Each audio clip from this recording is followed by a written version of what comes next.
시청자 여러분 안녕하십니까. 강남 파라다이스 에디저입니다. 10월 23일 월요일입니다. 이번 주 토요일 날이죠. 만남주선 해드리는 모임을 진행을 합니다. 배우자 아니면 이성 친구를 만날 수 있는 동기부여가 제공이 되어 있습니다.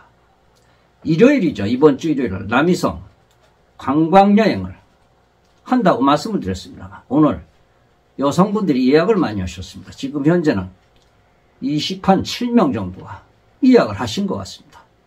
아직 날짜는 많으십니다만 남녀 비율이 같았으면 좋겠습니다.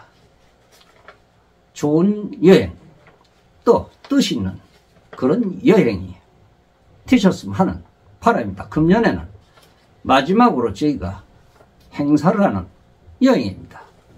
10월달로 말이죠. 제가 오늘 안타까운 사연이 있어서 우리 회원님들에게 말씀을 드립니다.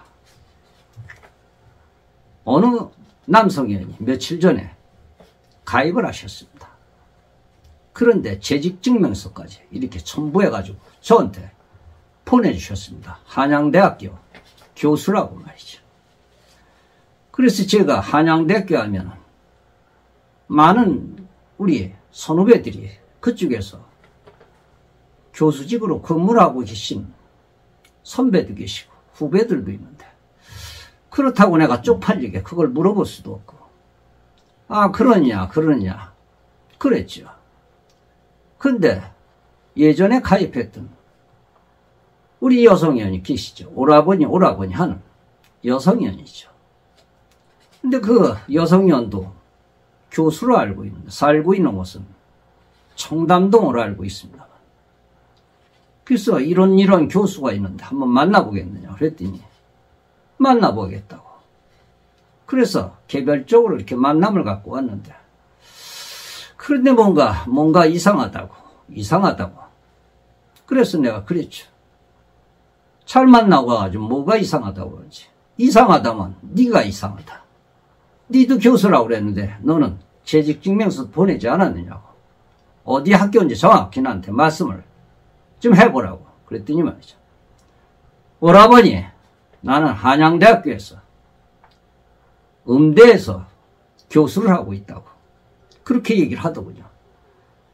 네가 오늘 처음 본 사람도 한양대학교에서 교수로 있다고 하는데 한번 알아봐라. 나는 못 알아보겠다. 재직증명서까지 이렇게 왔으니까 말이죠. 재직증명서를 보내주기도 하였죠.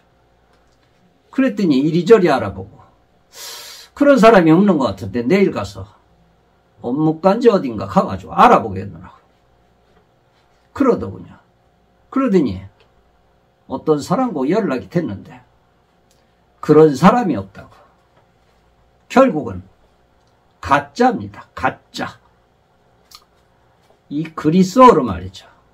아포리아라는 그런 단어가 있죠. 어떤 문제를 해결할 수 있는 그런 방법이 없는 것이죠. 막다른 것이죠. 난관을 뜻하기도 하죠. 살다 보면 어떻게 할 수 없는 그런 난관을 뜻하기도 하죠. 그것을 나포리아라고 하죠.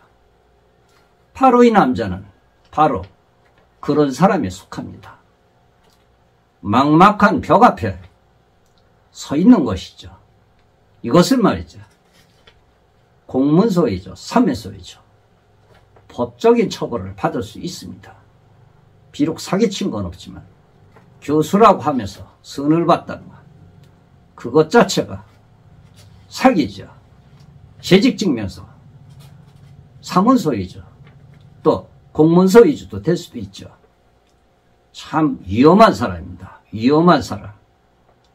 그래서 오늘 제가 그 남성하고 조금 전에도 통화를 했는데 미안하다고 제가 다시 전화드리겠다고. 그리고서 연락이 없습니다. 이 여성분에게 나는 내가 할 도리를 다 했는데 이게 어떻게 된 거냐. 그리고서 전화를 끊었습니다. 안타깝습니다.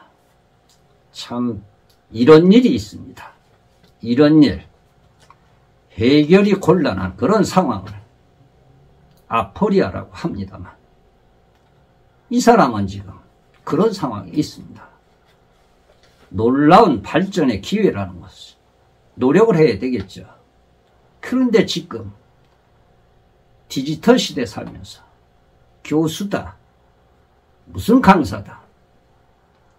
사실 말이죠. 대화를 나눠보면 품격이라는 것이 있죠. 그런데 그 사람의 그 뭐라 그래야 되나, 직업이나 하는 일에서 거기서도 이렇게 나타나기도 하죠. 그래서 사람들은 직업이라는 것을 많이 보기도 하죠. 공개곤입니다.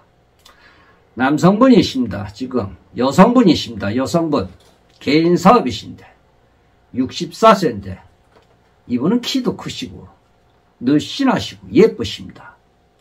여성분 59세 되셨는데 이분도 깔끔하신 분입니다. 이분들은 말이죠. 2주 전에 예약을 하셨습니다. 2주 전에 여기 예약을 하면서 회비까지 다 보내주셨습니다. 여성분이십니다. 58세 참석이십니다. 가입을 하시고 처음 참석하신 분입니다.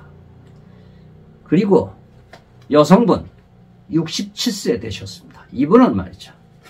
너무나도 외롭다. 어느덧 내가 내 나이가 이렇게 됐다. 그래서 지금 분당 쪽에서 혼자 살고 계시는데 사람만 좋으면 함께 살 수 있어야 되는데 그럴 수 있는 그런 사람이 과연 있을까? 이런 생각을 하면서 이번 주에 참석을 하시기로 하였습니다. 사람은 말이죠. 살다 보면 힘겹고 고통스러운 그런 일이 생길 때가 있죠. 이런 생각을 저는 한다고 하죠. 이것은 나에게 불행한 일이 아니다. 고통스러운 일을 용감하게 견디는 것, 이것이 행운이다. 저는 그렇게 생각을 합니다. 그래서 사람은 아무리 어려워도 정도를 가야 됩니다. 정도를. 지금이 어느 시대인데 가짜 서류 만들어가지고 저희 회원들은 많다 보니까 어떻게 보면 한 직장에 있는 사람도 만날 수 있는 그런 동기가 주어지기도 합니다. 그리고 말이죠. 어느 여성이 전화가 왔더군요. 오라버니, 내가 이 남자를 알아봤는데 만나보고 계속 만나오는데 왜 이렇게 운영진에게 연락을 한다 그러면, 통화를 한번 했다 그러면 알레르기 반응을 일으키는지 절대 운영진하고 얘기하지 말라고 그러는 여성분들이 계십니다. 그러는 여성들은 내가 말씀을 드렸죠. 그런 남자가 있으면 절대 만나지 말아라. 그런 사람은 뭔가 시한폭탄을 가지고 있는 것이다. 언젠가는 상황이 변하면 너를 버릴 수도 있다. 그러니까 더 이상 가까이 하지 말고 조심해라. 조심해라. 그러죠. 어떤 회원은 말이죠. 운영진하고 형제같이 지낸다. 남매같이 지낸다. 그렇게 얘기를 하면서 그 운영진이 힘들 때는 내가 돈도 빌려주고 뭣도 빌려주고 그런다고 얘기를 하는 회원도 있다고 합니다. 운영진이 우리 집에 와서 밥 먹고 잠도 자고 갔다고. 다 거짓말이다. 다 거짓말. 그런 얘기하는 사람 조심해야 됩니다. 조심해야 됩니다. 그리고 말이죠. 돈을 빌려본 적도 없습니다. 우리는 말이죠. 그리고 돈을 빌릴 정도로 그렇게 힘들게 사는 그런 상황도 아닙니다. 그런데 말이죠. 운영진을 이렇게 바보 만드는, 그런다고 해서 자기 위신이 쓰는 것도 아닌데, 그래서 제가 여성에게 그런 사람들을 만나지 말라고, 만나면은 네가 후회를 하게 된다고 그렇게 얘기해요. 차라리 아무 얘기 두 분이 없으면 상관이 없습니다. 또 한 사람 저희 모임에 왔었죠. 여성분이 아주 아름다웠습니다. 그런데 왔다 갔는데 그날 그 동네 같이 사는 동네인데 사업하시는 분인데 외제 차 타고 왔더군요. 그리고 모시고 갔는데, 그리고 한번 통화했는데 그 다음부터 그냥 전화를 안 받더군요. 무조건 전화를 안 받더군요. 문자도 씹어버리고 전화도 씹어버리고. 그게 참 이상하다. 이상하다. 아무래도 그 여자는 누군가를 만나고 있는데 그 여자에게 문자고 뭐고 다 중지를 해야 될 것이다. 그랬죠. 그런데 지난주 토요일에 그 여성 친구가 참석을 하였습니다. 그런데 이제 운영진이 얘기를 했다고 합니다. 아니 누가 지에게 무슨 돈을 달래나 옷을 달래나 혹시 만난 사람이 있으면 소개를 해주려고 또 예쁜 사람을 찾으니까 근데 전화를 왜 안 받고 피하는지 모르겠다 그랬더니 사실 누구누구라고 하는 사람을 지금 교제를 하고 있다고 그렇게 얘기를 했다고 합니다. 알고 보니까 그 남자였습니다. 그 남자. 안타깝습니다. 우리는 말이죠. 이렇게 사람을 만나려고 하면 아무리 어려워도 세상을 살아가는 데 정도를 가야 됩니다. 정도를 가지 않으면 큰 실수가 될 것입니다. 운영진을 파는 사람들 절대 믿으시면 안 됩니다. 시청해 주셔서 대단히 고맙습니다. 에디정이었습니다.